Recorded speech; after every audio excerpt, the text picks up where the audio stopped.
ನೀವು RCB ಅವರು ಗೆದ್ದಿರೋದ್ರಿಂದ ಟ್ರೋಫಿನ ಯಾವಾಗ್ಲೂ ಯಾರು ಗೆಲ್ತಾರೋ ಅವರ ಒಂದು ಹೋಮ್ ಟರ್ಫ್ ನಲ್ಲಿ, ಹೋಮ್ ಗ್ರೌಂಡ್ ನಲ್ಲೇನೆ ಇನಾಗ್ರಲ್ ಸೆರೆಮನಿ ಆಗತ್ತೆ, ಇನಾಗ್ರೇಷನ್ ಆಗತ್ತೆ, ಇನಾಗ್ರಲ್ ಸೆರೆಮನಿ ಆಗತ್ತೆ, ಇನಾಗ್ರಲ್ ಗೇಮ್ ಆಗತ್ತೆ ಸೀಸನ್ ಶುರುವಿನಲ್ಲಿ. ಸೊ ಅವ್ರಿಗೂ ಅದೇ ಬೇಕು, BCCI ಅಫಿಷಿಯಲ್ಸ್ಗೂ ಅದೇ ಬೇಕು.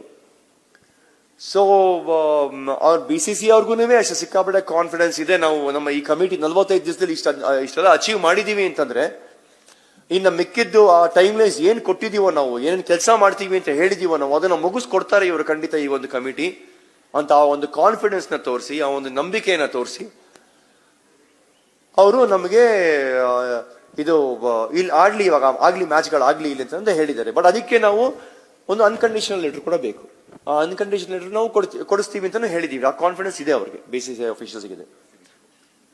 ಸೊ ಹಾಗಾಗಿ ಇಷ್ಟೆಲ್ಲ ಮಾಡಿದ ಮೇಲೆ ನಾವು ಇವನ್ RCB ಪರವಾಗಿ ಕೂಡ ನಾವು ಸುಮಾರು ಕೆಲಸಗಳು ಮಾಡಿಕೊಟ್ಟಿದೀವಿ ಅವ್ರಿಗೆ. ಒಂದು ಸ್ವಲ್ಪ ಸುಲಭ ಆಗ್ಲಿ ಅವ್ರ ಕೆಲಸ ಅಂತಾನು ಮಾಡಿಕೊಟ್ಟಿದೀವಿ ನಾವು.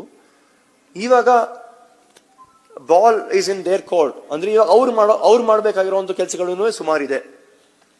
ಅವರು ಹೋಗಿ ಮಾತಾಡ್ಬೇಕಾಗತ್ತೆ. ಅವರು ಯಾಕೋ ಹಿಂಜರಿತಾ ಇದ್ದಾರೆ, ಅಷ್ಟೊಂದು ಮುಂದೆ ಬರ್ತಾ ಇಲ್ಲ. ನಮಗೆ ಆ ಒಂದು ಫೀಲಿಂಗ್ ಬರ್ತಾ ಇದೆ. ಸೊ ಅದಕ್ಕೆ ನಮ್ಮ ಕಡೆಯಿಂದ ಪ್ರಾರ್ಥನೆ ಏನು ಅಂತಂದ್ರೆ, ಅವ್ರಿಗೆ ದಯವಿಟ್ಟು ನೀವು ಹೋಗಿ ಮಾತಾಡಿ, ಗವರ್ಮೆಂಟ್ ಅವ್ರ ಹತ್ರ ಮಾತಾಡಿ, ನೀವು ಎಕ್ಸ್ಪ್ಲೇನ್ ಮಾಡಿ ಏನು ಅಂತ ಹೇಳಿ, ಏನಿದೆ, ಏನ್ ಮಾಡಬೇಕು, ಅವ್ರ ಪ್ರಕಾರ ಏನ್ ಮಾಡಬೇಕು ಅಂತ ಕೇಳಿ ಅದೆಲ್ಲ ಮಾಡಿ ಅವರು ಮುಂದೆ ತಗೊಂಡೋಗೋದು ತುಂಬಾ ಮುಖ್ಯ. ನಮ್ಮ